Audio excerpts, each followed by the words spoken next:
Hello for another week here to talk about Avatar episode 2, everybody. So, welcome to my Safe Gayven, everybody.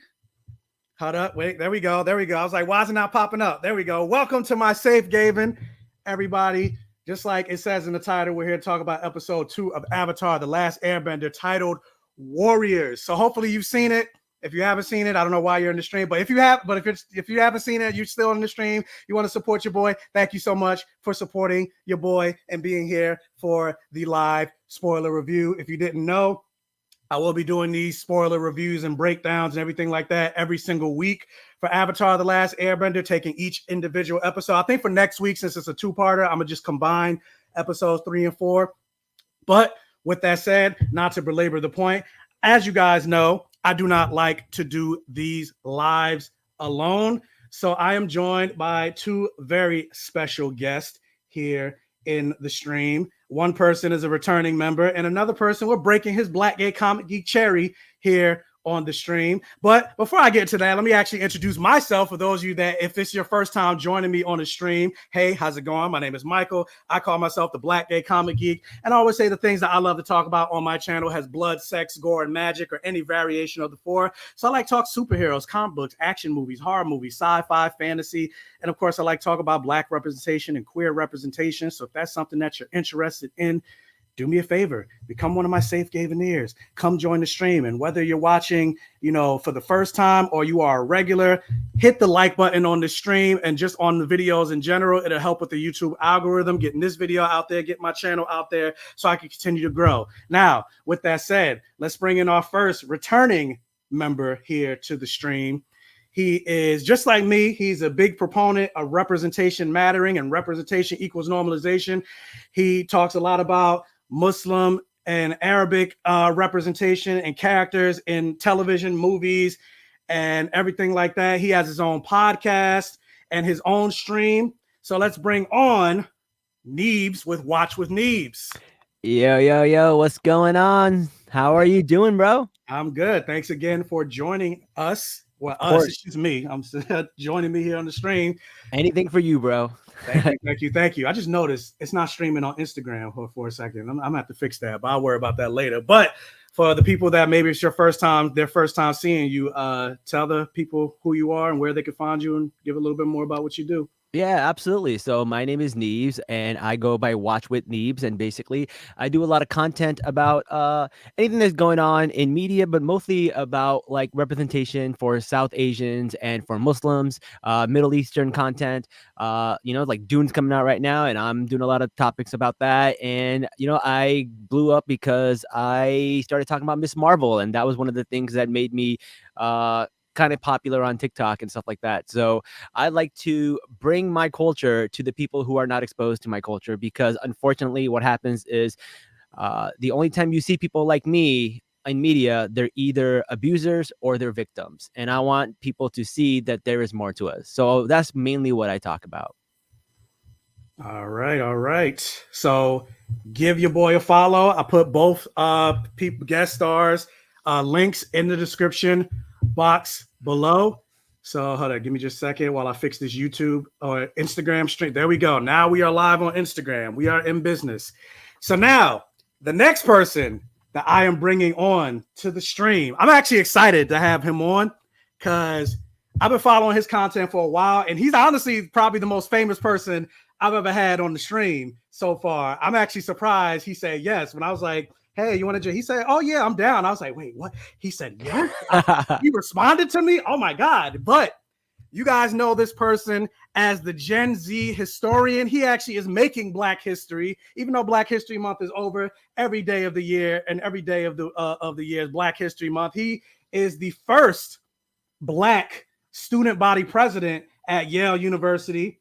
He's done videos with people from Good Morning. What's the Robin Roberts? With Robin Roberts from Good Morning America. Like, he is all over the place. He's booked and busy. I'm trying to be like this guy when I grow up, even though I'm way older than him.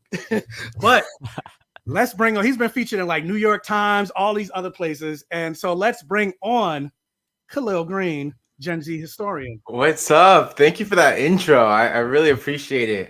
It's so funny hearing you say that because I watch your content, Frankie's content, and the Mighty Z as like my media commentators that I just binge all the time. So I'm huge fans of all of you guys, specifically you in terms of how you bring in, of course, a lot of queer representation and commentary on that sort of side of media, especially as it relates to like comics and speculative fiction. I'm really excited to be here. I've been an Avatar fan for a while. I saw that you were doing these lives, and I was just like, I actually didn't think in my head like, oh, I should reach out, maybe I can join them. But when you gave me the invitation to join, I had to take it.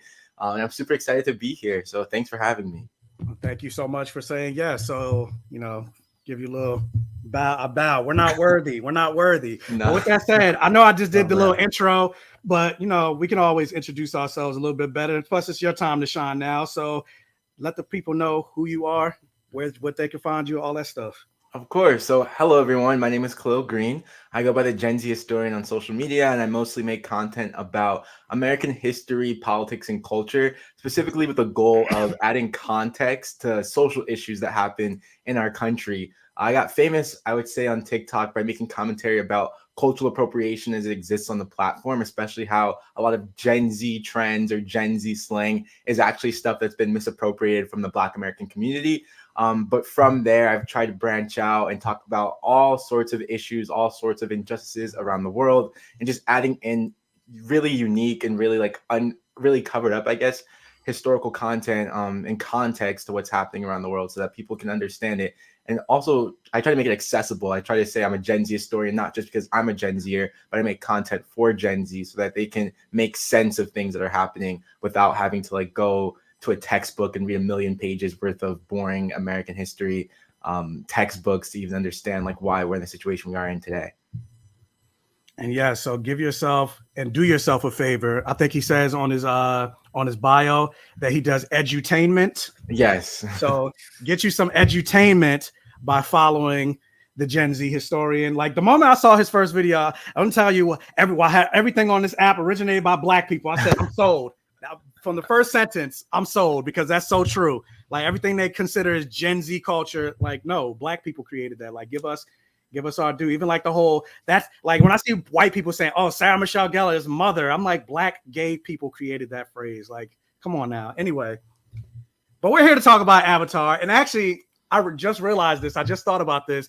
And with this particular episode 2 Warriors, which features Kyoshi, I just realized you did a video about Avatar Kyoshi, and one of her phrases, only justice can bring peace or something like that. But we'll get into that. We'll get into that a little bit later. But before we jump into the episode and break things down, guys, even though this is a conversation between the three of us, it's a live conversation. Otherwise, we just have it between the three of us. We talk amongst ourselves. So I need you in the chat telling me what you thought about this episode. If you caught any Easter eggs, if you have any questions for us, leave your comments, questions, and concerns in the chat, because you guys are the Jedi and we're your lightsabers. So wield us as you might. And also, with that said, it's not expected, but it is appreciated if you want to support this channel even more and you want to leave a super chat. Again, it's not expected, but it is greatly appreciated. It does support your boy. And it's also, if we're talking, we don't notice any questions as the chat is going on, it'll instantly bring that question to my feed. So anyway, with that said, Kahlil, I'm gonna start with you. Since you mentioned this is like your first time ever really doing any type of review or this type of podcast or anything like that, what did you think about the Avatar, this series in general, and then just give your overall thoughts of this episode? And have you seen the cartoon, right? Of course, yeah. Okay, but yeah, how do you feel about this? Because it's getting a lot of mixed reviews. So, like, where do you stand on the live action adaptation of Avatar: The Last Airbender? I'd say I like where it began, and I think it has a lot of potential to do better. I think the issues that I have with the live action are issues that I could see being improved upon in season 2 and season 3.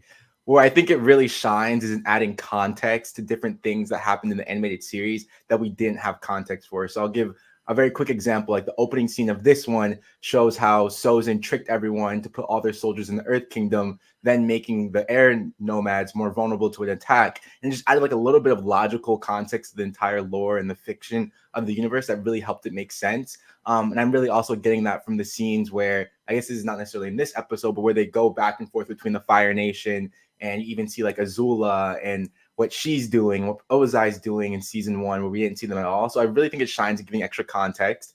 I think it's beautiful. I think everyone kind of agrees on that.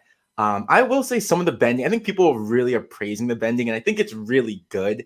For me, there are some moments where it is a little wonky, specifically with the water bending. Like, it looks like sometimes it just feels like Katara is splashing them. It doesn't have like that same force that it does in the animated series. So without like going too much into that, I'd say it's really beautiful. It does a lot of context building. I think where it fails for me, the dialogue is often stilted. It feels a little awkward at times. There's a lot of exposition. Everyone's talking about the exposition dumping. I don't really need to go into that. And I think some of the choices in narrative and like themes and tone are off, and some of the characterizations are off. We're going to get into Suki specifically, but I think there are a lot of characters where they kind of change like the narrative and like the You think theme and Suki's off? That's attitude. interesting. Yeah, and I didn't love all of those decisions. All right, Neves, since it's your not your first time on the stream, but first time talking Avatar with the audience, you next. What did you think about? So for me, I think it was a little bit of a hit and miss. There's a lot of misses. There's a lot of hits too. And I think one of the things that really takes me out, I feel like the main 3 characters or the main 3 actors can't carry the show. I really think the acting is not up to par, and the chemistry is not there. And mainly Katara and Aang. I think Sokka, when he's with other characters, he does a pretty decent job. But there's other controversies around him. But we're not getting to that. We're not gonna get to that. But I do feel like Aang and Katara are probably the weakest, and that's difficult to carry an entire show when your main 2 characters are probably your weakest actors. And the exposition really does hurt that, because it doesn't feel like they're acting. It feels like they're reading dialogue almost. So that really hurts it for me. But as the show goes on, there's some things I think they did so beautifully. And it's not in this episode, but there is an exchange with Iroh and a guard, which I think was done fantastic. It brought so much more nuance, because we all love Uncle Iroh, but like, dude's a war criminal.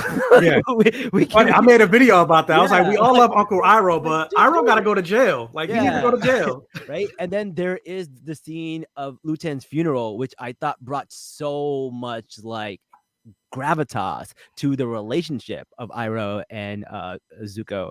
And there are there are some things that like I think the show did better, but there's a lot of things I think the show they missed the mark. And it's kind of like there's some parts where I'm like, I could see why the original showrunners left this part of the show. I mean, see, I don't necessarily think the acting is terrible.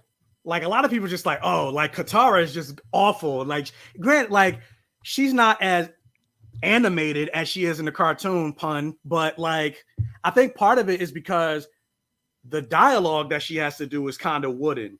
Like, even getting into this episode where you see that she was given the waterbending scroll as opposed to her taking it from the pirates. And I think taking that moment of having Grand simply give it to her is kind of doing a disservice to the character, because it also shows that Katara is not above doing things that she feels would gain her benefit of the doubt, and showing that Katara is not above making selfish decisions. Yeah, that's why I mentioned chemistry, because there are scenes where Katara has decent acting when she's with like Jet or somebody else, but it's just the main cast, the main 3 don't seem to have chemistry together, and that kind of bugged me a little bit. And like, there's potential to fix that, so hopefully it does happen. Yeah, that's what I was saying. I think there's a lot of potential. And also, I guess one thing I'm realizing now that this is my first time doing this, but like some of the actors follow me. So I'm just like, when you're even critiquing them feels a little bit weird, but I'll definitely go there. I definitely agree that I feel like the chemistry was off. I would say personally, I do see it more as a writing defect than like an acting defect. I think that the way that they adapted characters like Sokka and Zuko, and they directed Sokka, Zuko, and Iroh, they kind of, I feel like the director told them to be over the top. Like Zuko and Dallas Liu, like I feel like he's overacting in a lot of scenes, but I feel like it works because it kind of like it carries forth that like crazy, obsessed, immature vibe that Zuko had.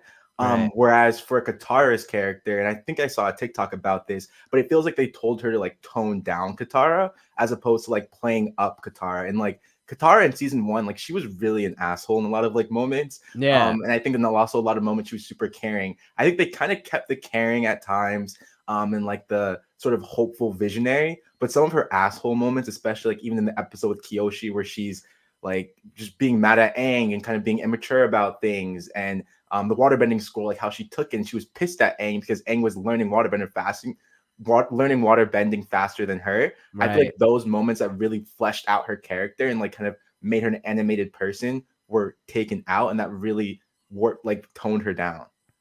And the fact that it's only like a few episodes, like it's hard for them to do all that fleshing out of characters when they only have 8 episodes. So I kind of understand their point of view too. They have to rush things, which is unfortunate. Yeah, because I was gonna say, talking about rushing, like her getting mad at Aang for learning waterbender quicker than her. Not this version of Katara, because episode 2, go to episode 1 to 2. Like she's already a master by this point. It's like, what? Where's the growth? Where's the progression? Like even once you get to the end of the season, and she actually gets to actual waterbending masters. And she doesn't even train with the what, like she's already a master. And I'm like, she didn't even train. Like, what the hell is going on? And they even had that moment where Zuko's like, you found a master, didn't you? It's like, no, she didn't. Like, what is happening? And then also, like, and I talk about the writing, this whole season is the water arc.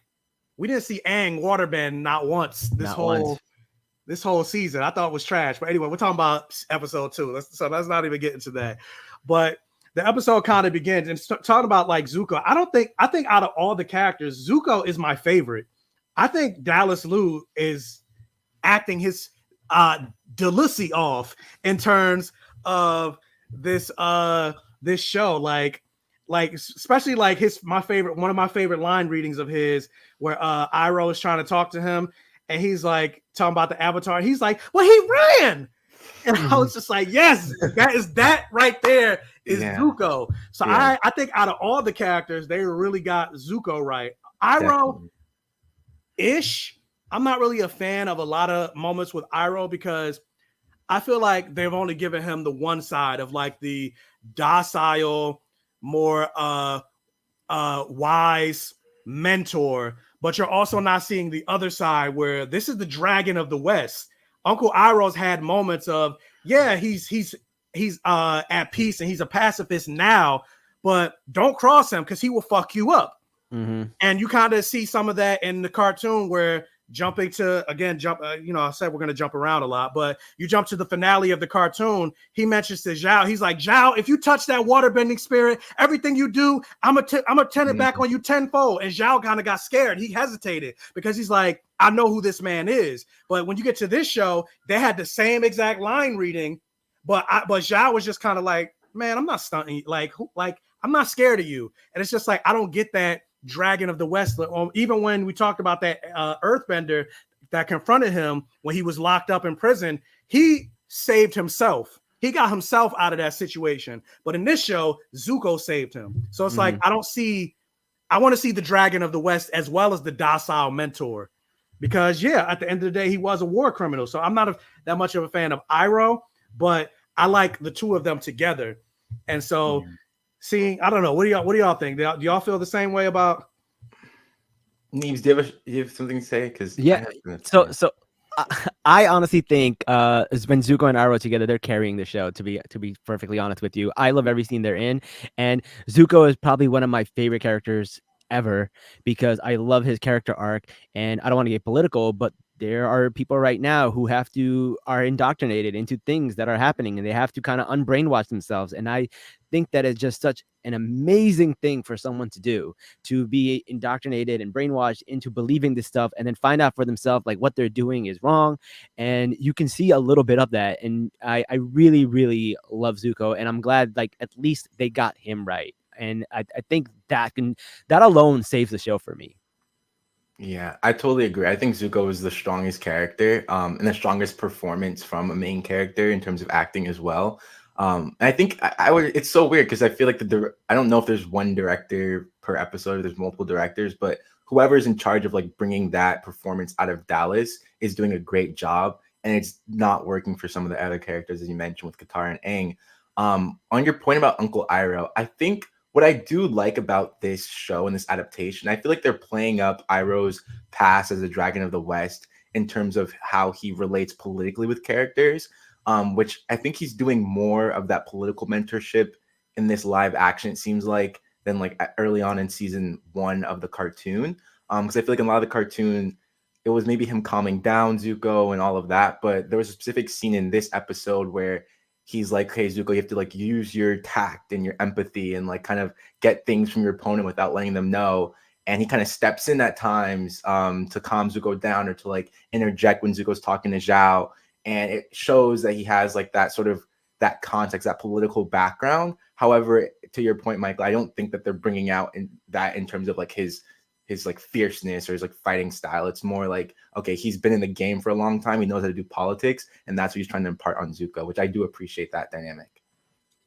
Yeah, I agree. But speaking of fierceness and fighting styles, we get to see the fierce and fighting Kyoshi Warriors in this episode, hence the namesake of the episode titled Warriors. And so we see Team Avatar. They end up on Kyoshi Island because he's trying to figure out what he's doing. He doesn't know what he's doing. And let's talk about the exposition. Like, it seems like every episode he's just like, I don't know what I'm doing. I don't know what I'm doing. It's like, okay, like we get it already. Like, move on.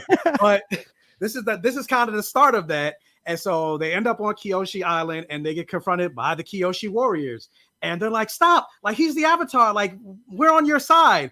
And this is a cute moment that I like. And I wish they had more moments like this in the show where it kind of is reminiscent of the jokey, jovial nature of the show. When it's like, well, if he was the Avatar, we would have got a sign. And then all of a sudden the shrine of Kyoshi laid on him. And then one of the Kyoshi Warriors like, I think that's a sign. And it's like, that was funny. That was cute. I wish we got more of that levity throughout the show. And I understand. And I had to take a step back and realize, like, I understand, like, when you're adapting it into live action, you also have to realize it's not a cartoon. So it's not going to be as over the top as the cartoon is. Right. And this show isn't appealing to kids. We saw that with the very first episode where Fire Lord Sozin burned that man alive.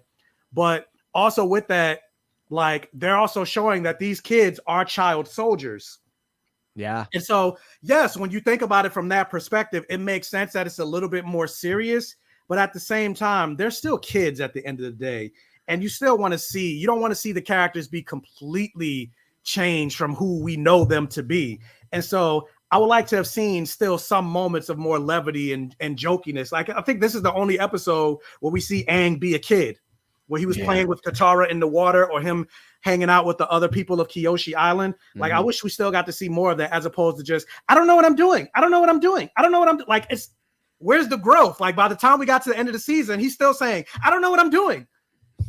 Yeah, I think one of the biggest issues I have with this adaptation, the episode of this episode of the adaptation, is that the tone of this specific like Kyoshi Island visit was very like joyful and hopeful in the animated series, and in this adaptation, the live version, they kind of treat like the town or the island of Kyoshi as super closed off in terms of like, we don't really want to have you here. Like, we'll have you for 48 hours, but that's it because you're going to bring danger. But in the animated cartoon version, like, the people of Kyoshi Island are super happy when Aang reveals himself to be the Avatar. Like, you have the crowd of girls chasing him everywhere. You have like the town redecorating the Kyoshi statue. And that like was really informed by the fact that they were like, they loved, like, I think that they really love the Avatar. Like, the Avatar is core to their identity. And I think that in a larger sense, Kyoshi Island and the visit to Kyoshi Island represented the hope that the Avatar brings.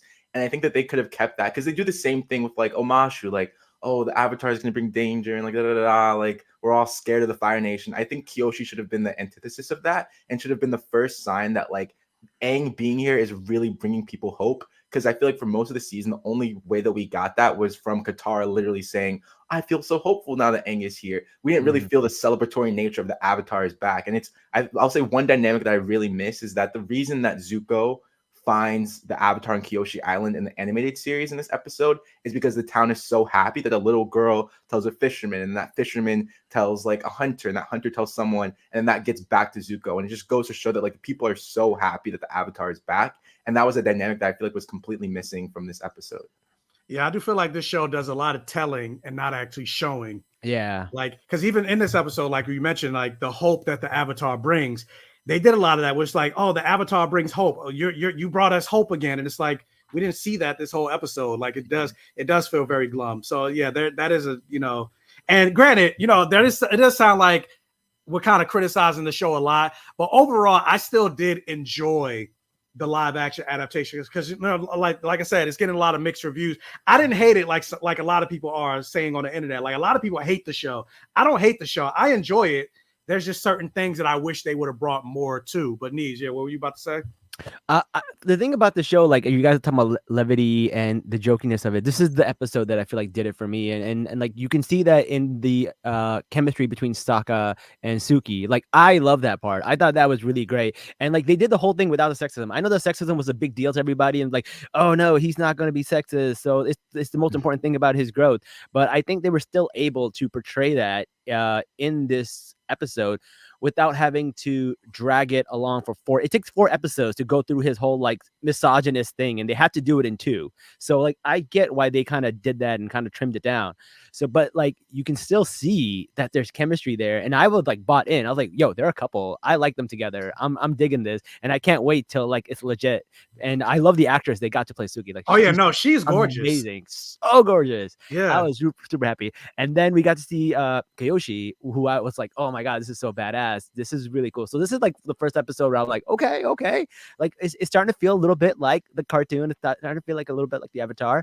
But then like by the end of it, you kind of just like, again, like a lot of exposition. We didn't get to see a lot of this stuff. We just got told a lot of stuff, and that's where they kind of lost me.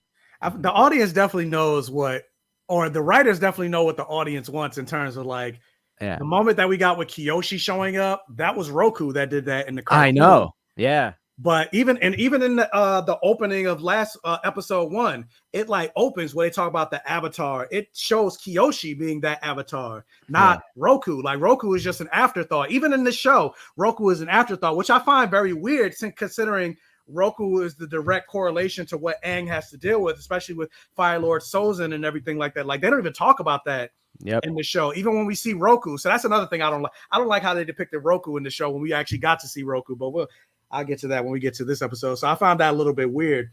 But like, yeah, like I think the thing about this episode and talking about what you said, like in terms of the sexism, because I was going to bring that up, I actually disagree. I don't like how they portrayed the sexism with the whole Sokka thing. Like in the live action? Yeah, in the live action. Okay. Yeah, like I appreciated that. Obviously, there's only 8 episodes. We don't have time to do 4 episodes of sexism and everything like that. So I appreciated that he wasn't like outwardly sexist, but he was still sexist to a certain point. And I don't feel like he earned his redemption because like even the moments where he's just like trying to like put on bravado is like, oh yeah, I'm a warrior, like we're good on hand-to-hand combat and all this other stuff. Like, so he was still kind of like putting on a front to show that, I'm of course I'm a guy, I got to be better than the girl. But like, and then even when Suki like beat his ass, he was like upset about that. He was just like, oh man, I got beat up by a girl. Like he walked away. Yeah. And then when he trained her, when she trained him, he didn't like humble himself in front of her and the rest of the Kyoshi Warriors. And then my biggest complaint, put him in the dress. Put him in the dress. I'm mad he wasn't in the dress. So I didn't like the execution of that whole thing. Like I wanted him to humble himself and be like, look, I had my misconceptions, but obviously you showed me they were wrong. I was just, all I know is what I was raised in this small ass town of Wolf Cove. But now I see that there are people like you. You're the fiercest warrior I've ever met. I'll be so honored if you would train me. Like he didn't have that moment. He didn't even ask her. He was just looking. And then she's like, I wanted him to humble himself and put him in the dress. Well, yeah, why don't you think they did that? That would have added to his growth as a character, and that would have added that level of levity to the story. Yeah, I'm really confused why they didn't do that, the makeup and the dress, because it was not only part of his character, but also like showed the culture of the Kyoshi Warriors. I don't know, maybe it was to avoid controversy, maybe just budget thing. I felt that was a weird move. They definitely had the budget because, like, one thing I will say about this show, especially this episode in particular, with like the Kyoshi Warriors and things like that, the costumes are gorgeous. Yeah, well, some wigs. I didn't say the wigs. I said the costume. Okay, costumes. Yeah, the wigs could use a little. We're not gonna talk about Yue. Her terrible wig. Especially once we got to that episode, I was just like, dang, you chose Yue over Suki. Like Suki. Come on now, like she's not even. Yeah, I don't know, with that terrible ass wig. It's like they went to Tyler Perry 101 school 101 with that wig. But I definitely liked the character of Suki. I thought she was good, and then also like the moments of like lustful looks that she gave to she was giving to Sokka. I was like, yeah, she wants that boomerang. Yeah, she wants to give him that business. You said you didn't like Suki, Kahlil. Why you didn't like Suki?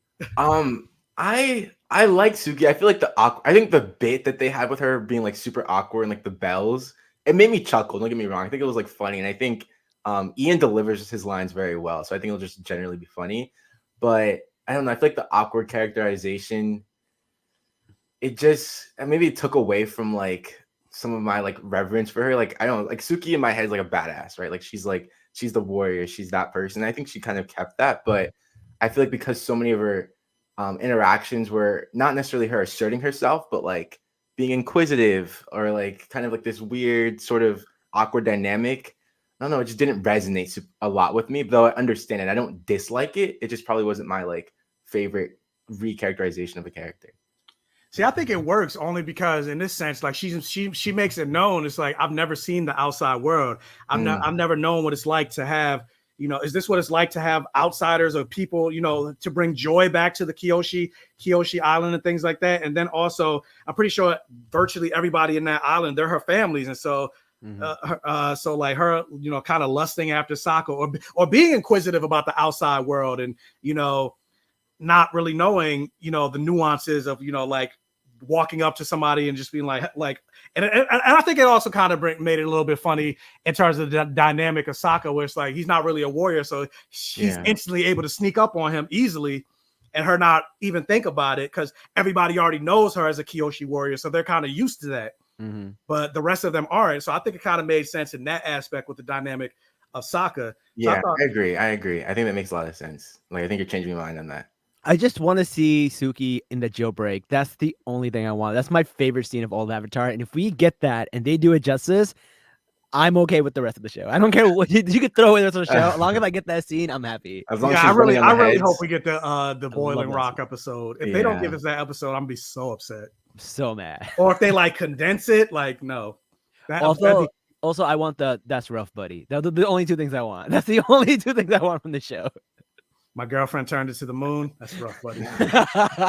I think the show does a good job with fan service. I think, like, honestly, in my opinion, bringing in Kyoshi so early on felt like fan service. It felt like they knew that everyone loved Kyoshi. I love that decision personally. Yeah. I think hearing Kyoshi's philosophy and sort of making it in like an episodic way that we have to go to their shrine and we have to like learn from different avatars. I thought that was a really, really interesting dynamic to like bring. And bringing in Kyoshi and like something that she says to the point that you were making about the TikTok I made, but she echoes a sentiment that's super popular in like Black protest movements that no justice, no peace. And she tells Aang in the animated series that line when he's like complaining about having to kill the Fire Lord in the last episode. But in this version, like you have Katara kind of maybe exposition dumping a little bit, but like reading her book, I guess, like in universe version of the book that was released about Kyoshi. And saying that like Kyoshi was a warrior. She said no justice, no peace. And then when Aang goes to the spirit world, like she just goes in and she's just like, you need to be a warrior. Like you're gonna let everyone die if you don't man up a little bit and all of that. I thought that was really interesting. I thought it played into what fans wanted. And I think it's a good sign that in some ways the people who are creating the show have a grasp on like the fandom and the community and like what we're advocating for. I love the fact that like Aang talked to her and he goes like, well, you didn't really kill anybody. He just was too stubborn to get out of the way. She goes like, don't be mistaken. I would have killed him. I would have. She's like, I don't really see the difference. Like, I would have done it. I don't give a shit. That's the thing I love about Kyoshi. Like Kyoshi's not a but. It reminds me of very much Wonder Woman in that aspect. Where it's like Wonder Woman is a warrior. She's not.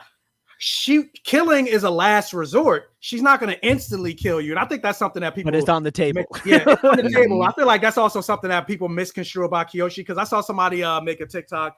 Basically, was like when Kyoshi took over Aang, she's like, that's not how Kyoshi would have killed them all. I'm like, no, Kyoshi wouldn't have just instantly killed them just because she could. Like, especially somebody like Zuko. She sees Zuko as a kid. She wouldn't have just killed Zuko. She was like, yeah, she would have just killed Zuko. She wouldn't have just blew him away. I'm like, no, if you think about it, Kyoshi's only killed 2 people in her entire. She was alive for like 200 years and she's only killed 2 people. She's willing to kill, but she will do everything that she can to prevent that from happening. Mm-hmm. And it's very Wonder Woman-esque. Like, that's a last resort, but she will do it. Yeah.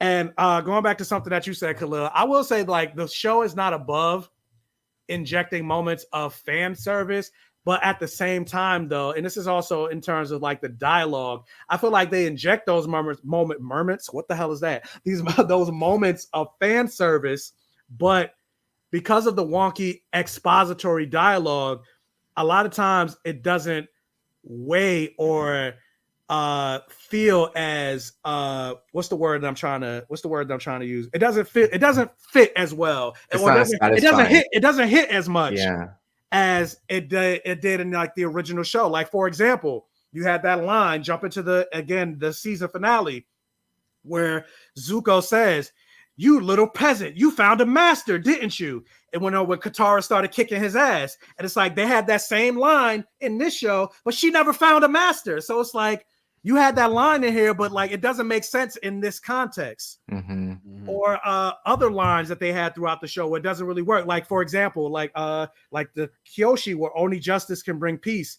Yeah, it came from Katara now instead of it coming from Kyoshi. Yeah, and so it's like it doesn't hit as much. Or Kyoshi or Katara having this whole moment where Aang in Kyoshi's hut talking, and she's just like, "Aang, you're literally not alone." Like she's reading the script. Basically, it says here that I'm supposed to say that all the avatars in their past lives are inside of you, so you're literally not alone. You just have to learn how to connect to them and go. Like, it's just like it was really bad. Yeah, that was terrible. And so I feel like because of that, like I think that's why maybe Kyoan Teo, who's the actress that plays Katara, feels kind of wooden, because I feel like a lot of her lines specifically are exposition. Mm-hmm. Yeah. And so it's hard to make, even the greatest actresses can't really make exposition work that well. Mm-hmm. Like you can give exposition to Meryl Streep and it'd be better, but it would still feel like exposition at the end of the day. Fair. Mm-hmm. Yeah.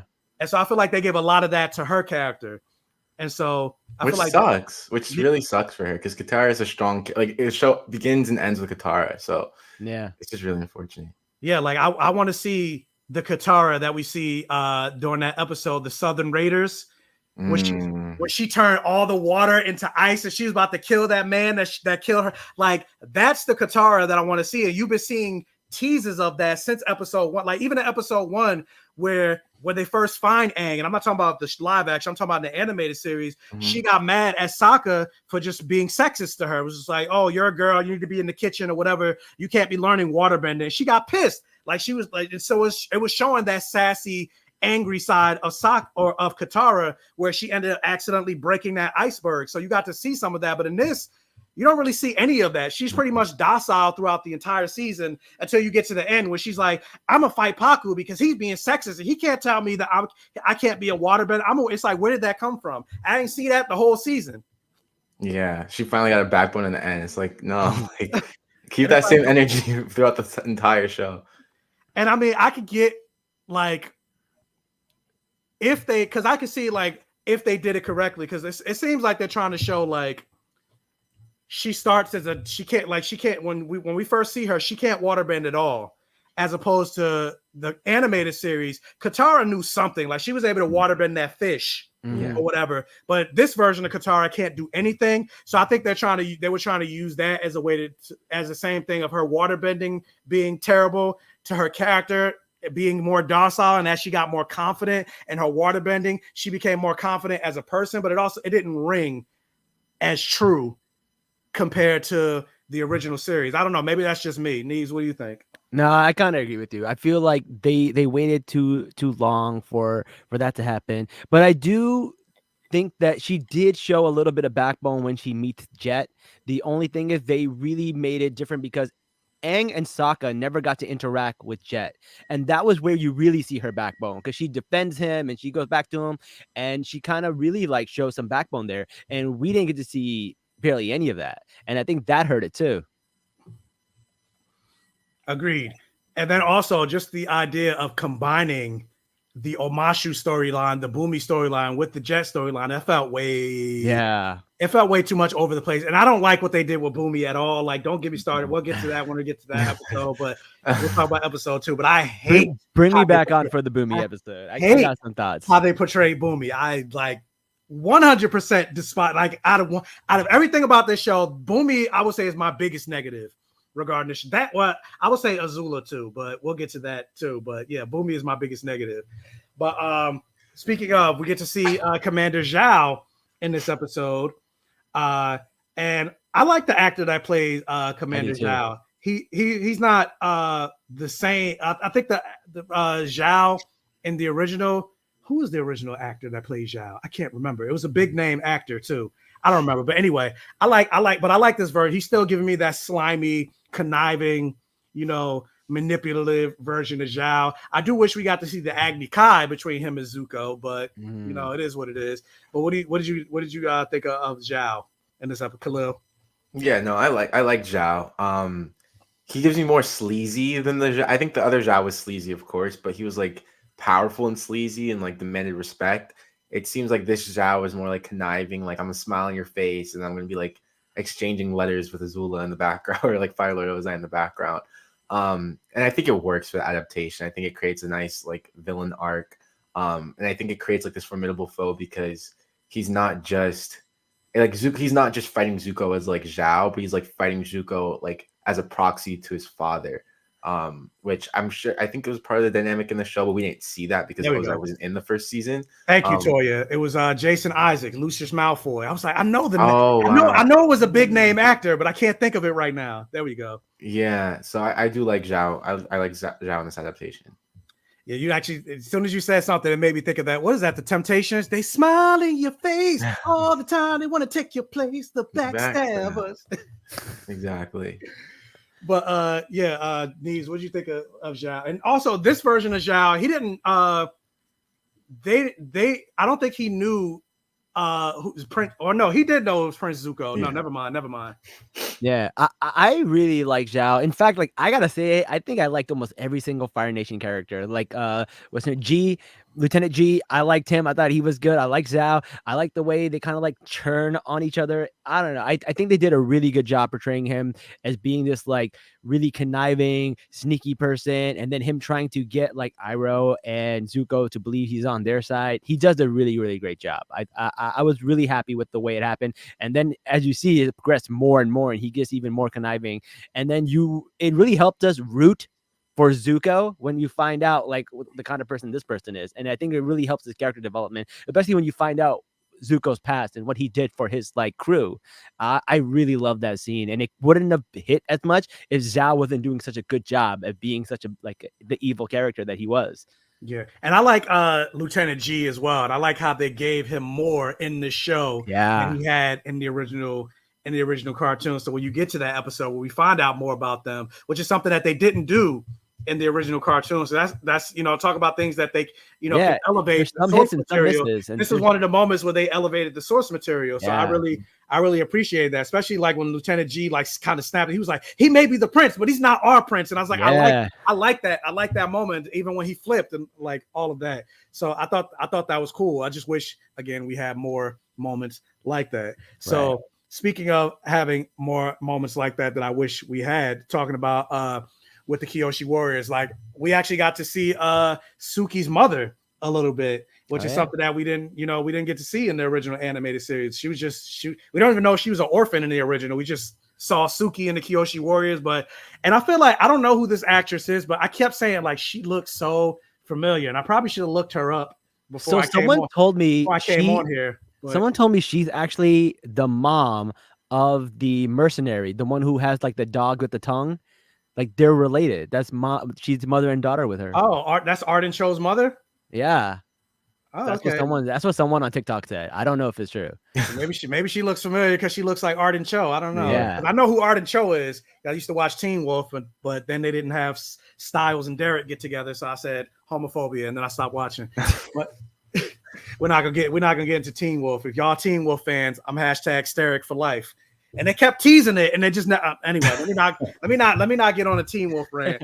But I still appreciate that, we got to see, Suki's mother and her being like the kind of matriarch of the tribe, and that kind of fleshed more of the Kyoshi Warriors and just that island out in general. But even just again with the dialogue being expository, one thing I will say, talking about the actress that plays Suki, this moment that was kind of cringe, where Sokka was just like, "Oh, I'm a warrior for my tribe too," and she's just like, "I'm not just a warrior. Avatar Kyoshi." Again, I have to read from the script to let you know the background. She created this elite warrior, yada yada yada, passed from generation to generation. So I'm not just a warrior. I'm a Kyoshi warrior. And I'm just like, all right, all right, guys, with this expository dialogue. And I will say, like, because I've noticed this is a pattern for a couple of live action adaptations. I actually posted this video this morning, and I'm gonna ask you guys thoughts about this. I posted this video on TikTok because one of the biggest complaints about this show is the dialogue and the fact that it doesn't feel like the characters are real, and the fact that they're not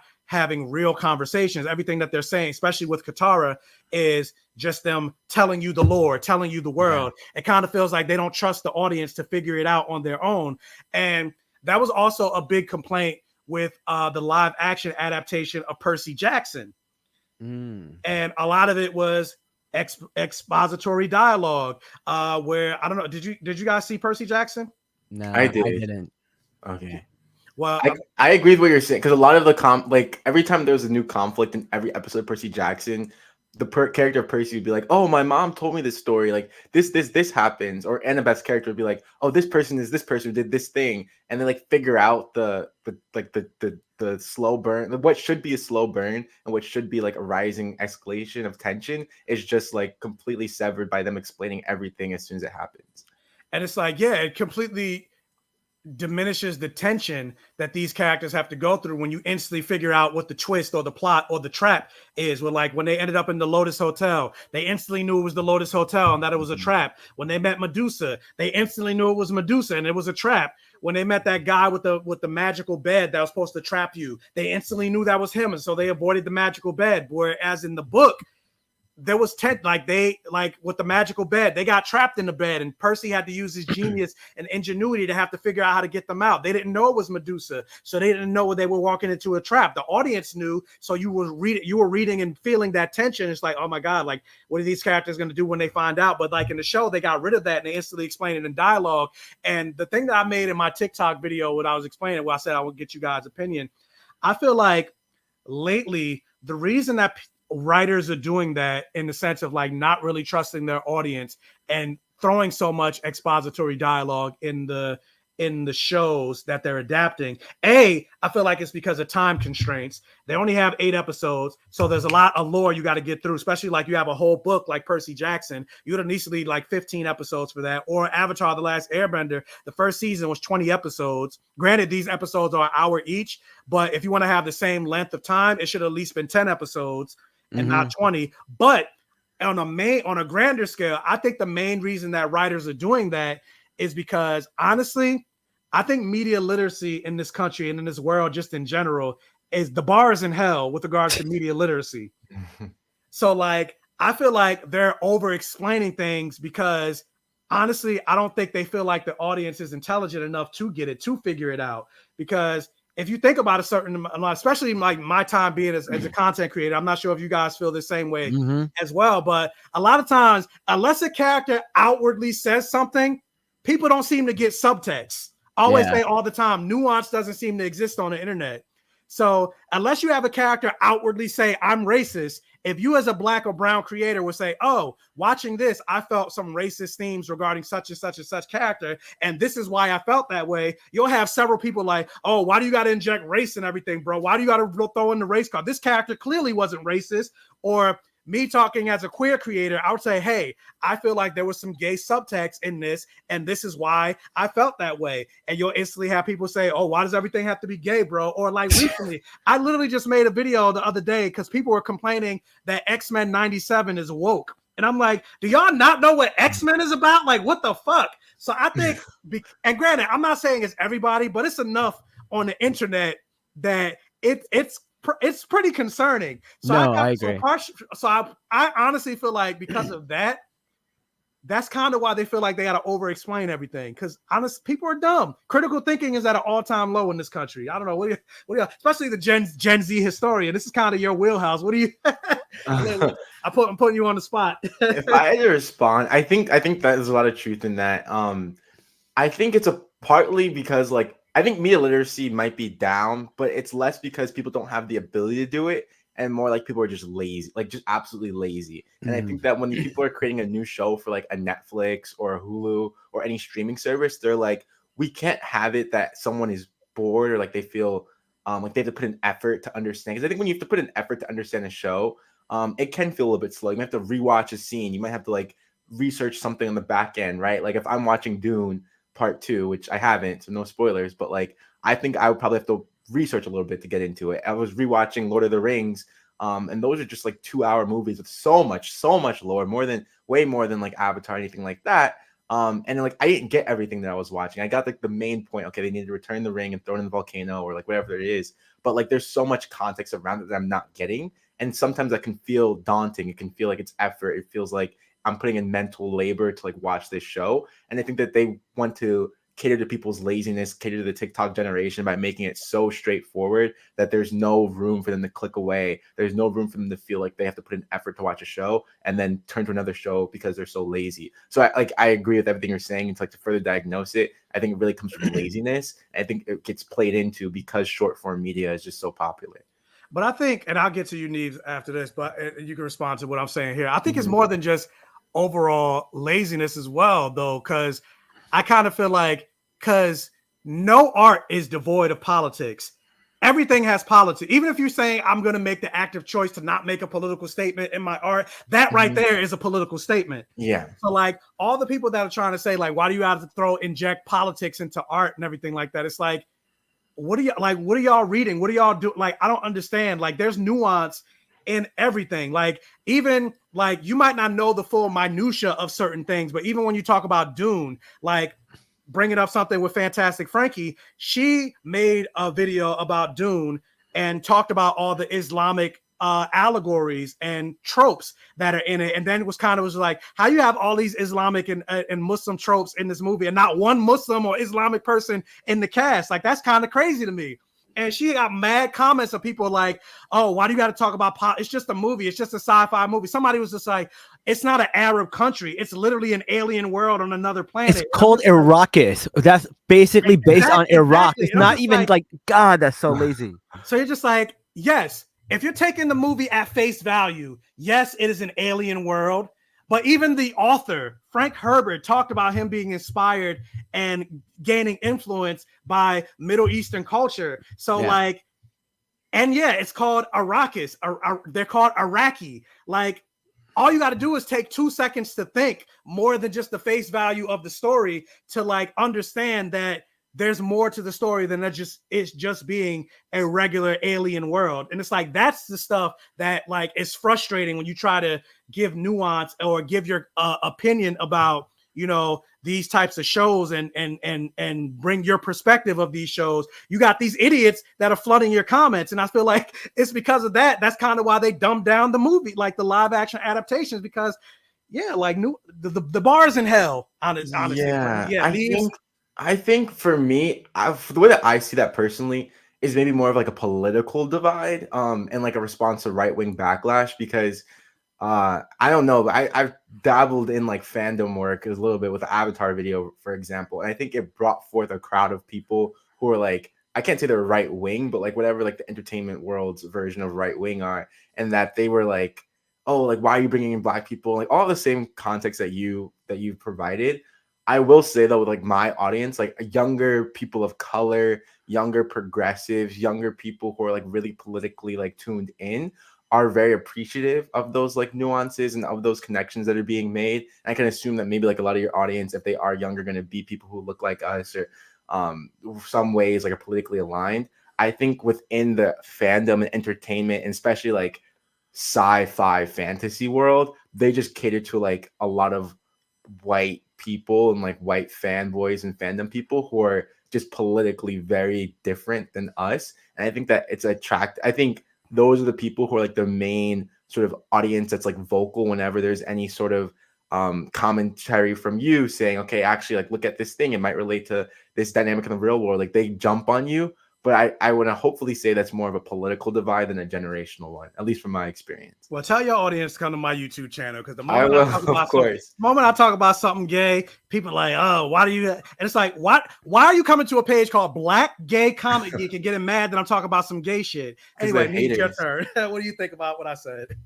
I really think like it's almost like at a toddler level, like somebody gets something and then they're like, well, I don't want you to have it. It's like, that's kind of how I feel like they feel. Like when we get something like She-Hulk, people were so mad because she had one line where she's like, oh, I'm better at managing my anger than you. And people are like, how could she manage her anger so much better than Bruce Banner when Bruce has all this trauma? Like, yeah, Bruce is terrible at managing his anger because he has all this trauma. Like, let's put two and two together, guys. But they just don't want to see other people have something. So if you like bring in anything that's like gay related, they're like, no, they don't want gay people to have this kind of representation. Like I brought in the fact that Damian Wayne from Batman, his mother Talia al Ghul is basically Pakistani because the area she's from is called Nanga Parbat. Nanga Parbat is literally a mountain in Pakistan. That's the mountain Ra's al Ghul lives in. So by definition, she would be from a fictional Pakistani country, right? But people are like, no, she can't be that. They don't want people to have it because they don't want people to be casted that way. They want to see their characters still be white or whitewashed. Or look at Batman. What was the third Batman movie? They cast a white woman as Talia al Ghul. No, not only did they cast a white woman as Talia al Ghul, they cast a white woman as a white man as Bane and a white man as Ra's al Ghul. Right? Yeah. Yeah. She was French too, or something. And like, yeah, she was French. She was not French. That person, but France colonized or took over a lot of the Middle East. Yeah. I don't know. People just don't want us to have anything, but they want to steal from us. So they want what we have, but they don't want to represent us when they do it. That's how it feels like. Agreed. But speaking of stealing, the Fire Nation keeps trying to steal from everybody else. You like that segue? Or Zhao's trying to steal Zuko's shine by taking on the Avatar. So we find out that Zhao realizes in talking to Zuko's crew that Zuko has found the Avatar. And so now he's like, oh, wait, this is my way of rising in the ranks. Because before I'm just like this regular old soldier. If I get the Avatar, like I can be, when we think about the show, he became Admiral Zhao because of it. And so we find out he finds out from Lieutenant G that the Avatar is there. He goes to Kyoshi Island. And this is, again, with the stupid ass dialogue. When Zuko was looking around and he was like, wait, Commander Zhao's ships are gone. Here's this random guy. And I'm like, who is this man? He was like, oh, you're looking for Commander Zhao? He heard about a flying cow over at Kyoshi. I'm like, how would you even know this? You don't even work for him. Like, why would you know this information? It's like, no, because we have to get Zuko over here. So we got to move the plot. So let's have this random, but it's like, again, with the dialogue, it makes no sense for him to know this information. Yeah. But anyway, he goes to Kyoshi Island. We see he confronts the Kyoshi Warriors and Suki's mother. And one thing I will say, like, I was like, how did Suki's mother, like, when she threw that guy, it reminded me of like an earthbender. Like, she grabbed him and was just like that guy. I was like, where'd she get all that strength from? Like, I like that. I liked it, but I was just like, how'd she do that? I think it was a good decision because I think, especially seeing bending in like real life, like they do have to like elevate the benders somehow by giving them some sort of like fantastical like martial arts. So I think like the strength that they have, She's not a bender though. Yeah, that's what I'm saying. So like when you look at the benders, like in the show, for example, like Ty Lee in theory, right? Like she's jumping all over the place and like chi blocking, and like May can throw a knife and pin a guy to a door or something like that. So I think in the real world adaptation, like the real live one, they have to translate that.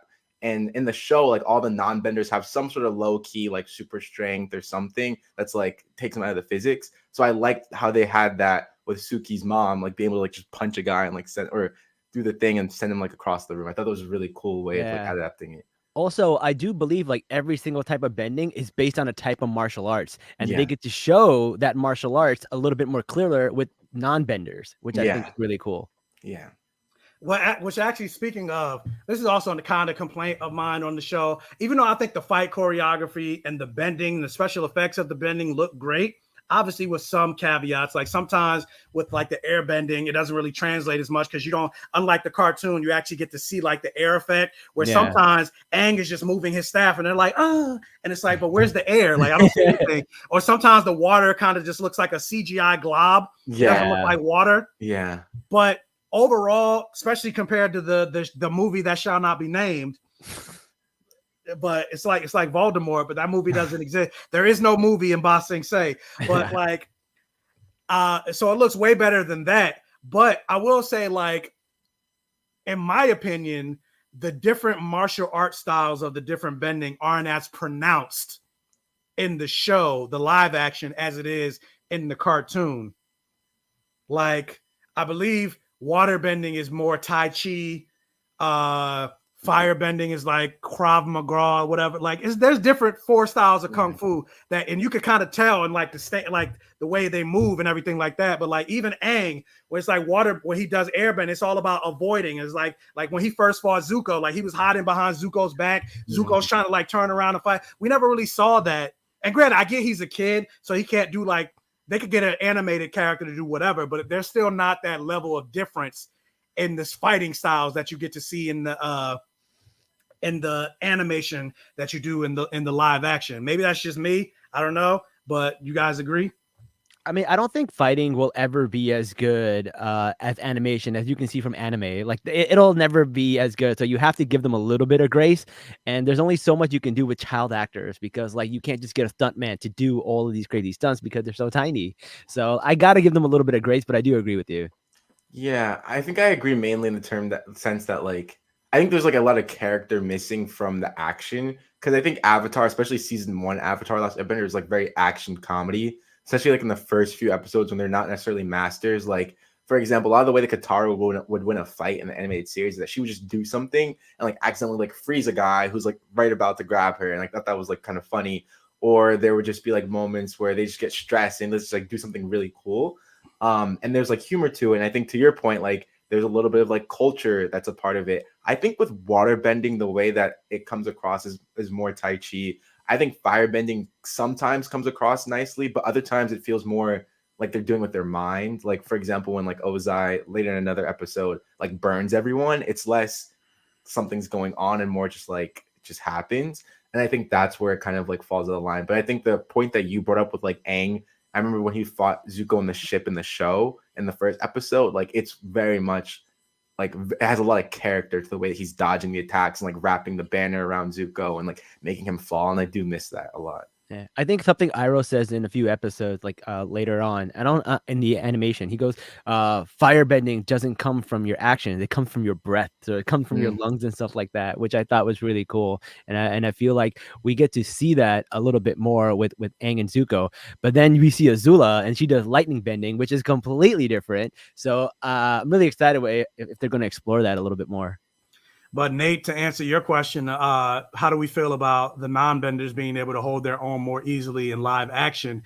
I feel like Suki kind of addressed this, where she basically was just like, as a non-bender, you have to be better than a bender because we can't move mountains and burn forests and everything like that. And like we kind of see some of that in like with. We're not in this show, obviously, because we haven't gotten there yet, and I'm very curious of how they're going to make this work. But when we see the characters with like May and Ty Lee, they're not benders, but they're just as capable and just as good as Azula. As a matter of fact, I think Ty Lee, and we've seen Ty Lee take Azula out. Yeah, it was a sneak attack. Granted, it was a sneak attack. It was a sneak attack. It was a sneak attack, but if they were to fight 1-on-1, we've seen what Ty Lee can do. She's even fought like Katara and even people like Toph, who were masters at that point. Mm-hmm. And like or even we've seen it taken times 10 when we got to like Legend of Korra, where Amon, who was pretending to be a non-bender, was like keeping up with Korra and Mako and all of these other benders. So it's like, yeah, as a bender, you have to be better because you can't rely on this magical power that you have. So I don't necessarily have a problem with like non-benders being better and more capable fighters than benders, because you kind of have to be. Yeah. And like I said, Suki mentioned that, like, we have to be.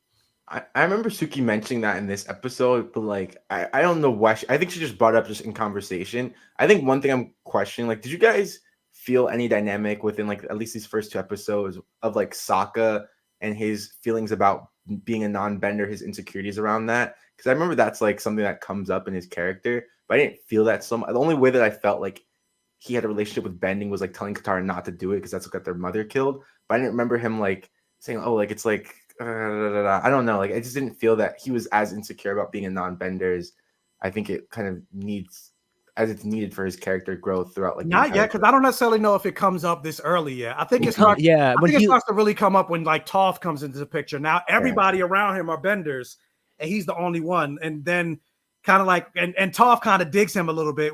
And like there was an episode where it's just like, oh yeah, we're all here. What did she say? She's like, the 3 of us are gonna fight. And Sokka's like, what about me? He was like, oh, I wasn't. She's like, oh, I wasn't including you because you can't bend. And yeah, like, I can still fight. And she's like, okay, 3 plus Sokka.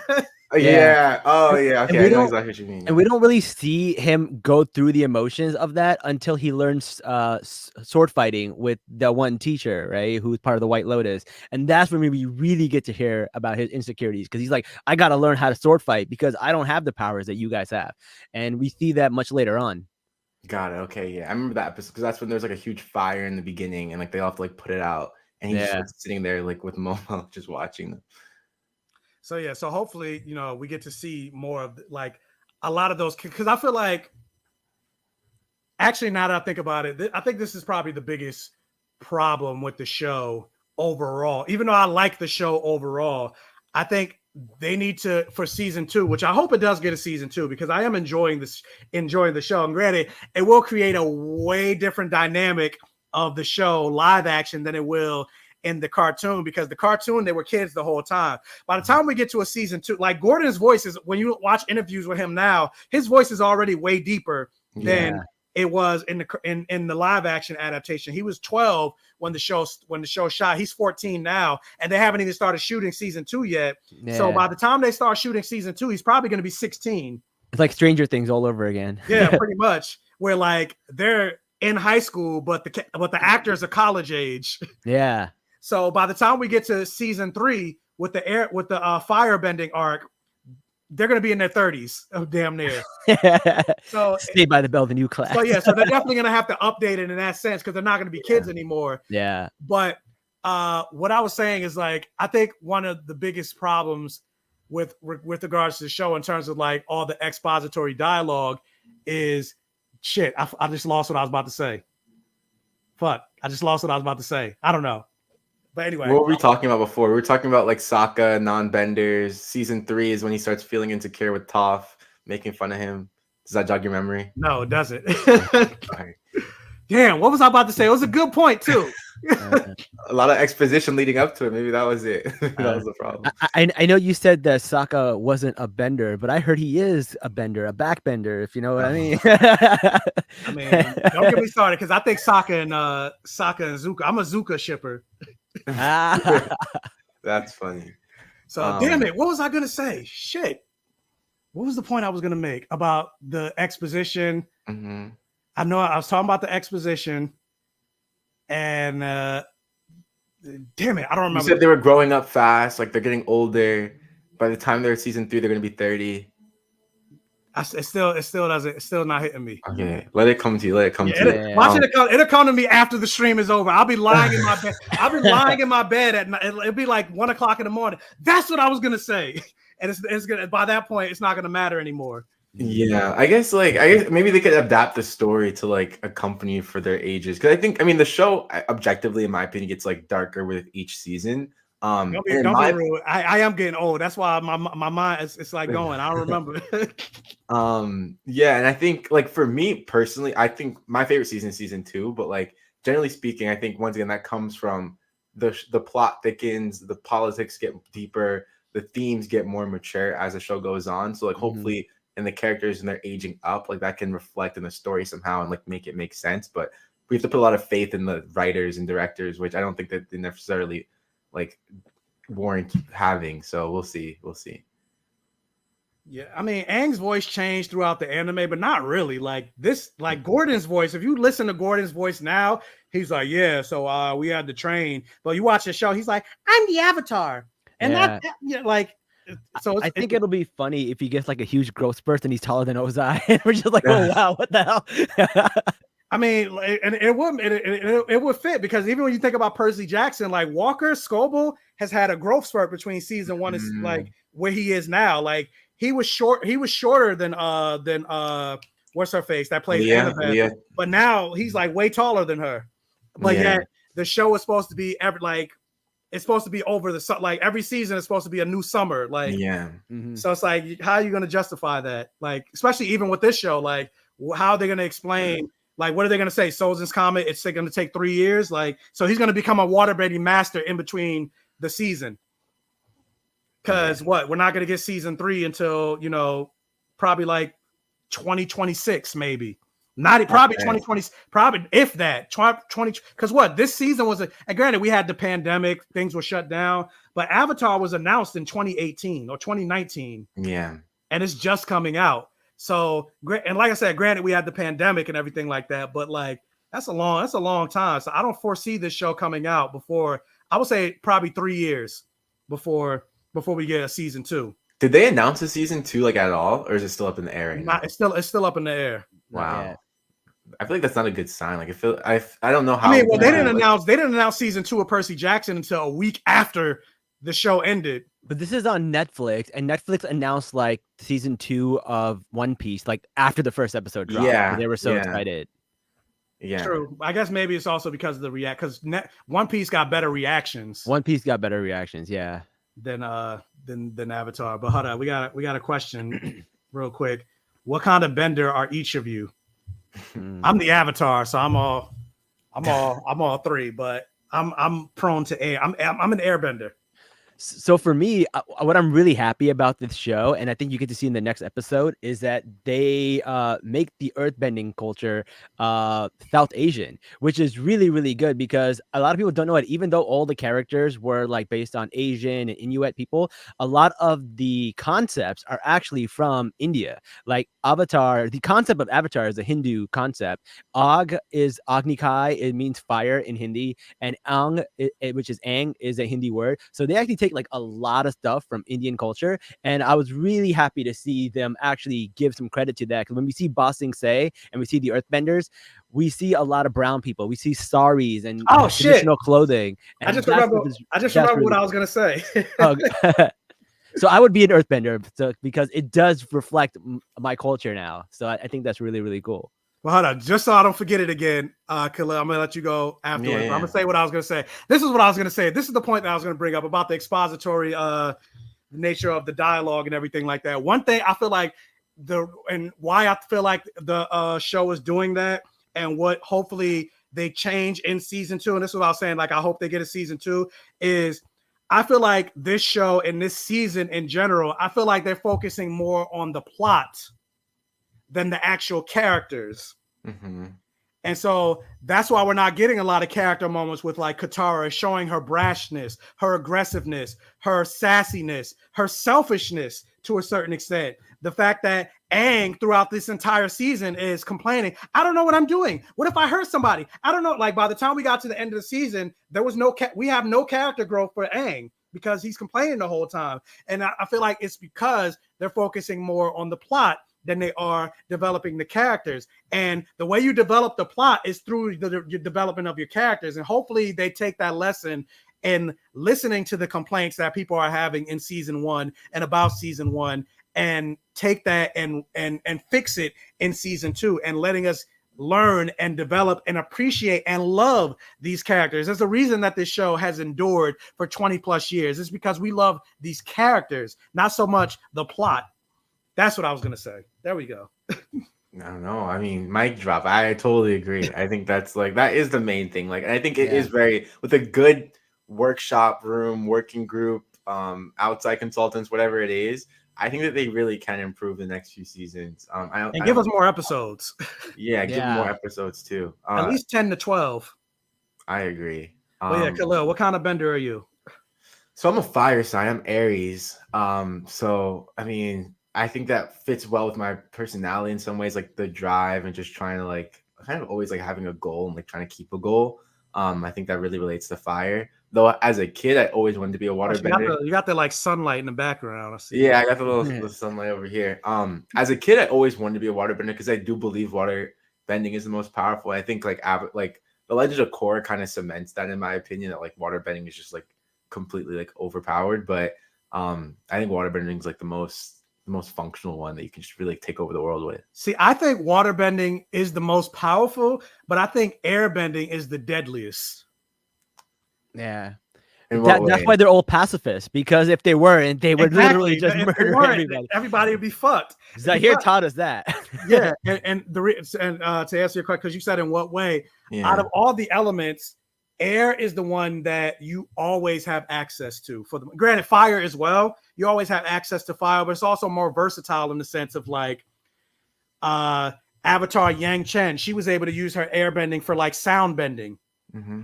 And also, when you think about fire needs oxygen, air to spread.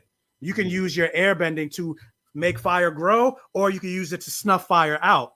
So you can get rid of fire in that way. Also, with air bending, we saw that in Legend of Korra. You're able to take the air out of a person's lungs and suffocate them and kill them that way. Airbenders always have their. You could tie up an airbender's hands and you could tie up their feet. You do that with a firebender or a waterbender or an earthbender, they're virtually powerless. But we've seen Aang, he can granted, not all firebenders can do this, but because Korra and like the Dragon of the West, they can blow fire out of their mouth, but not all firebenders can do that. That's like a special skill, but all airbenders can blow and use air from their mouths or whatever. Like they don't need their hands and feet to bend. And it's just like there's air everywhere.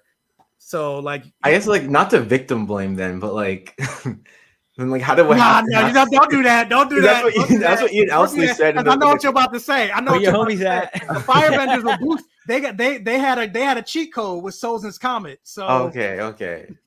Sure. Yeah. Also, they didn't have an army, which plus they're pacifists by nature. So like they learn how to defend themselves kinda, but not really. And he even says, Sozin even says in the first episode, he was like, you would have prevailed any other day, but not when we have the power of the comet. He did say, yeah. So don't do airbenders like that. I will say the reason I say waterbending is powerful, because if a majority or even like 5 waterbenders could do what Amon did, where like you don't move, you can psychically blood bend at any time of the day. I feel like that's just like what do you even do to that, That's true. But I do love the fact that like earth bending has like sub bending, which is like metal, which is like dope. That's like Magneto shit right there. And then there's like lava bending, which is also an earth bending. So I love the fact that it's diverse. Lava bending to me doesn't make sense. It should be fire, right? Like it makes more sense. Not even just fire, but I feel like only the Avatar should be able to lava bend, because I feel like it's a combination of fire and earth. Yeah. But would you say that steam is like fire and water? Because like waterbenders can change the temperature of their element. Airbenders kind of can do the same. Like Aang has like used his nose to like freeze stuff before he learned waterbending. So I think it's just a continuation of like the waterbending temperature change, but with earth. Yeah, so I feel like there's some of that. Hey, what was this? Just logged on. I need a beta whisper in my ear what a bender is. So wait, you don't know what the show? You don't know what the show is? Is that what you're saying? So basically, water, earth, fire, air. Basically, people can control the elements. That's what a bender is. You're a water bender, you're a fire bender. Wait, why are you watching if you don't know what the But I appreciate it. I'm a fan. First of all, follow Victor Yates if you guys aren't. He talks about a lot of LGBTQ movies that are coming out both in America and abroad. I usually go to his channel all the time to like find out what's coming on, what LGBTQ movies are out there that I don't know about, because I don't pretend to know everything. So definitely check out Victor's channel. That's another person I need to collab with. But yeah, go watch Avatar the Last Airbender. Come back on the replay. Go watch Avatar and then come back and watch this. Start with the animated version. Yeah, start with the animated first. But yeah, I feel like lava bending should be something that only the Avatar should be able to do. And speaking of, like, why don't the Avatars learn all these? Because like Aang never learned how to metal bend. They talked about in Korra, like, you're the first Avatar to learn metal bending. Why didn't Aang learn metal bending? Like, I feel like if I'm the Avatar, I want to learn how to lightning bend. I want to learn how to redirect lightning. I want to learn how to metal bend. I want to learn how to lava bend. I want to learn all of it, because you never know what threat you're going to deal with. So you need to be prepared for everything. But possibly it's because I think air is the opposite element. So he always had like a hard time with earth. And they don't actually explain that. My only guess is that like earth is harder. So like this really unique sub form of earth bending might be harder for an air avatar to learn. I mean, well, they say that every avatar, they have a problem learning their opposite. So fire, with the exception of Korra, because Korra came out the womb like throwing all. The only one she had a problem with was air, which is not her opposite. Her opposite was fire, but she knew fire. I feel like at heart she's a firebender. Like, even though she was born in a waterbending tribe, she mostly used, like, if you watch the show, she mostly used firebending. But generally, because even Roku talked about, like, as a firebender, like water, he struggled a lot to learn waterbending. Yeah. And so you're the opposite. Shut up with the. Have you guys heard the theory about like what the next bender is and how what the next bender looks like is chosen? I heard a rumor there's going to be twins. So the rumor is like whoever the avatar falls in love with, that is what the next avatar is going to look like. So like Korra looks like Katara because Aang was in love with Katara. And then when you look at Roku's wife, she looks like Aang. She's got the big eyes and stuff like that. And it just goes back and back and back to, and it proves for every single one. So now everyone's like, oh, is the next avatar going to look like the girl Asami, who Korra leads with. So that theory is really, really interesting, and I'm excited to see if that happens. I mean, maybe we'll see, but I think it's supposed to be a guy. I don't know. I heard it's supposed to be twins. I heard it's supposed to be twins, and I heard it was supposed to be two guy twins. But I'm wondering how they're gonna make it work. I think it would be cool if it is twins, like they born, would need green eyes, like. They're born like, so one of them has two elements, the other one has two elements, and in order to join into the avatar state, they need to do like a few. So like that'll make it a little bit, that'll make it interesting if they go that route. So that kind of would add a little bit of a weakness to the avatar that we've never seen before, where they can't go into the avatar state without join. But I don't know, that maybe that's Paramount, Nickelodeon, hire me. But I think that would be cool. That would be cool. That would be cool. But with that said, what do we get? So we see the Kyoshi Warriors. They're fighting the Fire Nation, and eventually we see Avatar Aang talking to Avatar Kyoshi, and she's like, "I don't got time for." Granted, I get you're a kid and you're scared, but stop whining, bro. Like, stop complaining. And I feel like after that, he would have learned. But again, he's complaining the whole season. And granted, I get he's a kid, but come on now. But like, I like the conversation that she was having with him. And so eventually she's like, let me show you what the avatar can do. And so she takes control of him, which is something that originally went to Roku in the original series. Yeah, yes, Toya. Wonder Twin powers activate. That's what I want for the new series. But we got to see Kyoshi take over Aang and basically take over the fight the Fire Nation, and showing that like the avatar state gives you the power of 1,000 benders. But I'm not gonna lie, I was a little disappointed by this Kyoshi moment, because all she did was create like an element, an element whirlwind. I wanted to see her like blocking, with fire, blocking firebending with water, and then throwing up an earthbend, doing like a kick, as opposed to just like. And then a tornado, then everybody's like, run. Like, I wanted to see an actual fight, especially considering, again, this season is called Water, and we didn't see, outside of Kyoshi, we didn't see the Avatar bend any freaking water. So, like, I was a little disappointed by by the fight. And yeah, and also, yeah, that's what he does in the season 3 finale. So it's like, and it was cool when he did that in season 3 finale because that was the first time we saw it. But now it's just kind of like you're playing your cards a little too early. Again, talking about the writers injecting moments that we like and appreciating Easter eggs from the show. But again, it kind of doesn't hit as much because you're not doing that development. But I don't know. Maybe I was the only one, but were you guys disappointed? I don't think you probably weren't. Did you like the Kyoshi moment? I think it could have been more. I wanted to see less special effects and more actual fighting. I would have liked to see that a little bit more. Yeah. I would say I kind of liked it. I think the point you brought up though was important, how this season was supposed to be about water, like thematically, visually, like within the plot, they're supposed to be learning waterbending. And in the show, the first time we see the Avatar state, like Aang does, it's just water. He's not bending a bunch of stuff. He never learned waterbending like formally, but he uses water. And I think that's like an important thing that's, like you said, is like kind of missed for like just a CGI fest of visuals instead of like a fight that would advance the plot or like kind of share her character in some way. Even in this episode, Katara says like, you could learn waterbending with me as the Avatar. You need to learn waterbending. He's like, nah, I'm good, bro. Basically, Yeah. like, he ain't saying it like that, but that's basically what he said. It's like, Yeah, it made no sense. It was another moment of complaining. He was like, "Oh, Monkey Otto is my teacher," which is like I get like lamenting, but come on, he did. Like you saw his Yeah. bones. Like move on, especially because you had that whole moment in episode 1 where he said, I need to do what the monks told me to do. I need to master all the elements, and I'm the Avatar, so I got to protect the world. And then the very next episode, he's like, Monkey Otto trained me. I don't want to train. What happened to what you just said in the last episode? Like, what are you doing? Yeah, I was so annoyed because I was really hoping that would be the scene where like he tries out water bending. He's better than Katara, and then Katara just goes off on him, and there's some conflict because I feel like a lot of the chemistry is missing because there's no real good conflict in between the characters that they have to like resolve.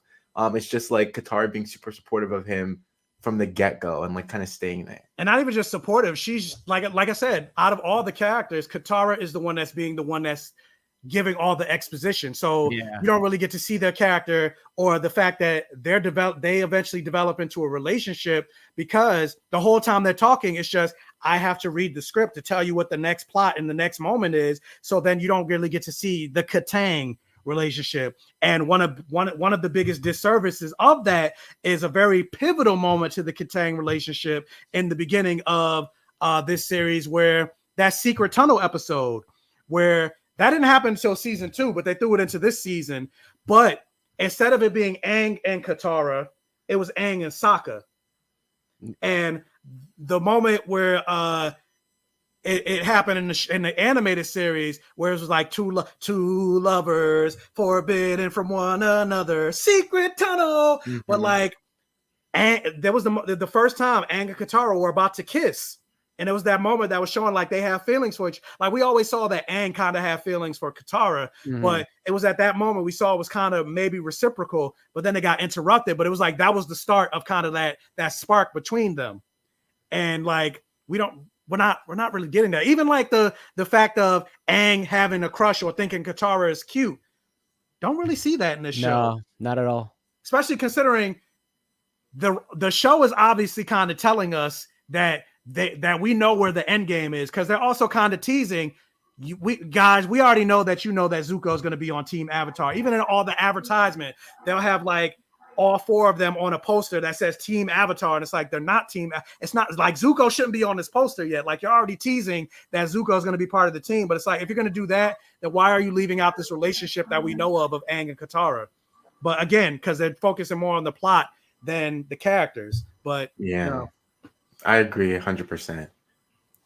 That's my little rant. But anyway, I was disappointed by the Kyoshi fight. But we saw it. It happened. Kyoshi fought. They ran away, and he saved the village, and everybody was happy. And they bowed to the Avatar. And one thing that I was happy to see, and one thing I'm happy that he is getting more play in this season, we got to see Zaddy Day Kim as Fire Lord Ozai, where what's his face, Commander Zhao wrote that letter where he tried to tell, was like, Zuko was like, don't tell anybody that the Avatar is back.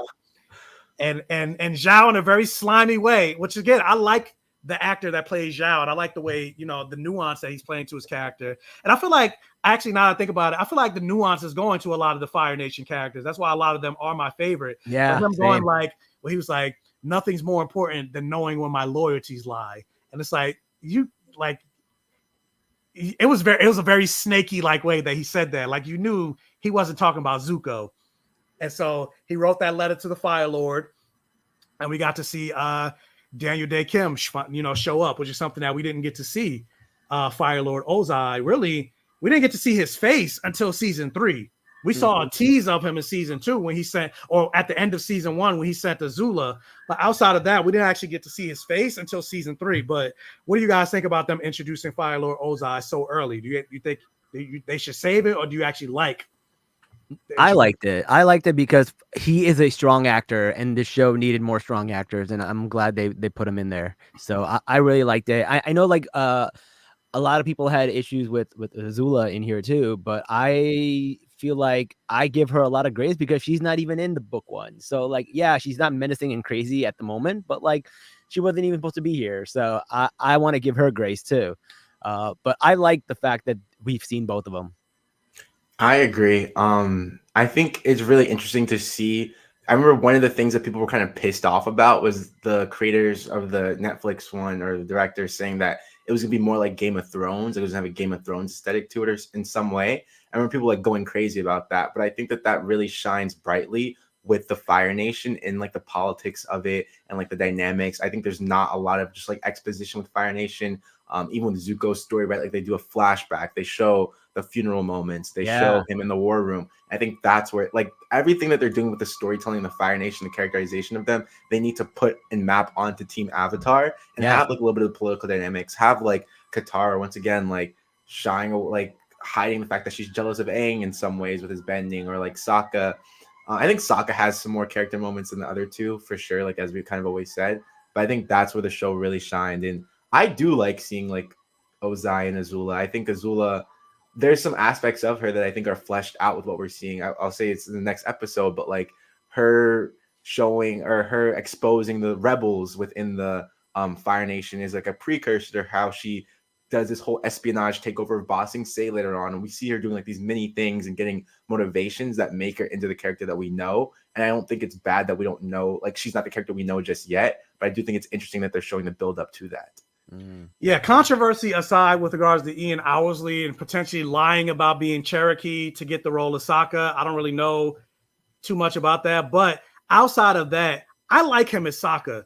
I think he's doing a good job. Like, especially like his intonation and his line delivery, and the he's not as jokey in the beginning, but as the show starts to progress, he starts to become more and more like the Sokka that we know. And granted, they're giving him more of the fatherly being there, and the figure of the figurehead of the group than it was in the cartoon. Like that was reserved for Katara. Like she was the motherly person, the one that looked out for everybody, but they're kind of giving that to Ian. And Sokka's character, I feel like part of that is because he's also the oldest in the cast, and he looks the oldest in the cast. But I think he's great. Like he's nailing Sokka, just like I feel like Dallas Liu is nailing Zuko. But as far as Azula, yeah, I don't like what they're doing with Azula so far, and only because like they're making her very whiny, and for her to be like jealous of Zuko, like and then also like I don't like the dynamic that they're putting between Zuko, Azula, and Ozai. Of like Ozai. Granted, I know we're getting into this episode, and I probably shouldn't be talking about it, but I'm already here. But like, yeah, I'm already here. But like Ozai is like, oh, Zuko is the one that found the Avatar. Like Zuko did the impossible. Like it was like he's all praising Zuko, and it's like that's not their that's not their dynamic. The whole reason you banished him is because you are more fond of Azula. You feel like Azula should be the one that should like to the point that he gave Azula the throne at the end. He was always fond of Azula because Azula was more like him. Azula was also the prodigy, kind of like he was. He was a firebending prodigy. Azula was always the one that was more scary, the more menacing one. But this version of Azula, she's whining the whole time. I don't get the menace. She's manipulative, but I don't get the scary menace because they're making her jealous of Zuko. They're making her whiny and all this other stuff. And it's like, everybody telling her that she's the best instead of her actually knowing and believing and feeling and being the badass bitch that we know she is from the show. So my Kahlil, go ahead. And she doesn't have blue fire. Where was the blue fire? Yeah. I think my hope, I think that with the seeds that they've planted for Azula can blossom to the Azula that we know. I don't think anything that they've done with her changes her character. I think it's stuff that plausibly could have been happening behind the scenes in season 1. And I think like the first scene we see with Azula in the actual animated series, it's like her being insecure about something, right? Like she does her form, she shoots her lightning, there's a hair out of place. Like she's not perfect and she's like obsessed with being perfect and she's frustrated about her imperfection. And I think that is only like that characterization of her only makes sense with these moments that we have of like Obazai not necessarily actually like believing that Zuko was better than her in any way, but telling her that so that she gets these like doubts in her head that she constantly has to prove herself. She constantly has to be the best. And she like carries that out in a very big way in season 2. But plausibly, like in season 1, she didn't have anything to do. Like she wasn't out there hunting the Avatar in the way that she was when we came to see her. So I think that they're like building up this like sort of discomfort with her and as a character that she's stuck in the palace, that she's like at home. Zuko's getting all these opportunities. And I think because she's so frustrated with that, when they finally let her loose in like season 2 and season 3, I think it's going to make sense that she's going so hard, that she's like making these moves because like this sort of internal turmoil was built up in her by the manipulation of her father. Yeah, I totally agree with you. But the thing is, I don't know if I want that because like in like it totally makes sense that all this stuff is plausible and it happened season 1 because she's not in it. But I like the fact that she's just this crazy character who doesn't need a redemption arc. You don't need to feel sorry for her. She's just this crazy chick, right? It's like the Joker. Like the Joker doesn't need a backstory. He's just the Joker. Yeah, I know what you mean. And then it's like kind of like, oh, you're giving her a redemption arc because like you kind of feel bad for her. I don't want to feel bad for her. I want her to be menacing and crazy. But I totally get what you're saying, where like he is praising Zuko simply to motivate Azula. He doesn't give a shit about Zuko. He just wants to motivate his prodigy. So I kind of agree with both of you guys. I also agree with what you just like. I can see, I see what you're saying very clearly. Like you just wanted to be like a force of nature to come in, That's what be I want. psychopath, and like I get that. But this is the last thing I'll say because we can wrap up. But you know who I'm especially not the May and Ty Lee actors. I'm not feeling them at all. Like talking about like acting from the characters, like I feel like out of all the people, granted we haven't seen a lot from them, but the little bit that we've seen, it kind of feels like they're imitating the cartoon and not really actually trying to live these characters. Like when you think about like May's monotone voice and everything like that, I don't know. Like it just feels like I don't know. It's not translating for me in the live action version because it seems like the actor's trying to do that again. But it's still like even with May's monotone voice, you still felt emotion in her voice. But this version of May, I don't know. And then Ty Lee, I don't know. I'm not a fan of these two. But maybe once we get to see more of them in season 2, because we don't see them at all in season 1. But maybe once we get to see more of them, I'll become more of a fan. But right now, I'm just like. Yeah, I agree with what you're saying. I think it's a lot of it is like because they have nothing to do, right? Like when we first meet them in the show, like Ty Lee is elated because she left the Fire Nation. She's in the circus. That's why she's bubbly. May is pissed because she's like at this random outpost near Mashu, and her parents are just like, I guess like what generals, and her baby brother is just annoying her all the time. Like there's no reason for the characters to act the way they do in the live action, in my opinion. Yeah, I don't like the way they're kind of being portrayed at the moment, but I also want to give them grace because I do feel like the internet is being really unfair to these 3 women, and a lot of it is because like they're not the body type that people want them to be, and that's just rooted in misogyny. And because of that, I have a soft spot for them. I don't want to add any more to the hate that they're getting because they're almost kids, and I feel really bad. They are kids. They are kids, yeah. And I feel really, really bad for them. And I think I'm actually glad you brought that up because that is something. Because when you think about the way Azula is drawn in the cartoon, if I told you that was a 20-year-old, you would believe me because she kind of looks that way. But Azula is supposed to be 14. Right, exactly. And so you did have people complaining that the actress that playing Azula, she's not hot enough. And it's just like, she's like they cast a 14-year-old to play a 14-year-old. Like, yeah, it's almost they wanted the character, the actress that played like June, for example, to play Azula. Like exactly, and it's like, but June is in her she's basically my age. She's 38. Or she's almost 40. Yeah. So like, it wouldn't make sense for her to play Azula. Yeah. But that's what they want, because they want to be able to fucking jerk off to her. But it's like y'all are just telling on yourselves because y'all are fucking pedophiles because Azula is a 14-year-old. It's like Rogue all over again with the animation of X-Men. But at least Rogue was an adult. Yeah, that's true. That's true. But yeah, besides Boomy, next 2 episodes, we'll get to that because I mentioned, I don't know if you were in the stream earlier, but Boomy, I hate what they do to Boomy. But yeah, May and Ty Lee may be the worst thing about this first season. We'll get to Boomy when we get to that episode. I'm gonna combine episodes 3 and 4 next week since they are 2-parted. I'm gonna do the same thing for 7 and 8. But with that said, that's pretty much episode 2. You got final thoughts of episode 2, maybe what you want or wish they would have did and everything like that, and then just your thoughts of the show in general, and then let the people know where they can find you, what you got coming up next, and everything like that. Yeah, so I think we were highly critical. I think, of course, that's our job, but I will say I enjoyed watching episode 2. I think it's very hard to parse out where there's like a critique of the episode versus just like something that I wish was adapted differently, because the animated version is so deeply firm in my understanding of the show and of the story.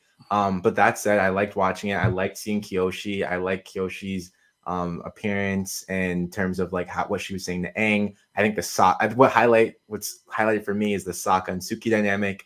But yeah, I'm excited to talk and see what you have to say for the rest of the series. It was an enjoyable watch. There were some story and dialogue issues for sure, but there's potential for it to be good. And if you want to find out more about me or the work that I do, come see me on Instagram or TikTok at Kahlil Green, KAHLILGREENE.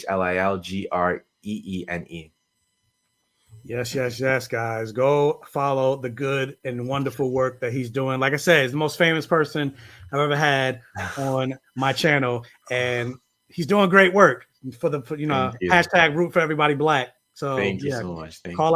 Call out the white people and let them know that everything that they do came from us. But Neves, same thing for you. What did you feel about this episode? What did you wish that maybe they would have did better in the show in general? And let the people know where they can find you and what you got coming up next. Absolutely. So like I said in the beginning of the episode, I think this show is full of hits. It's also full of misses, right? And I think there is a lot of potential, just like Kahlil said.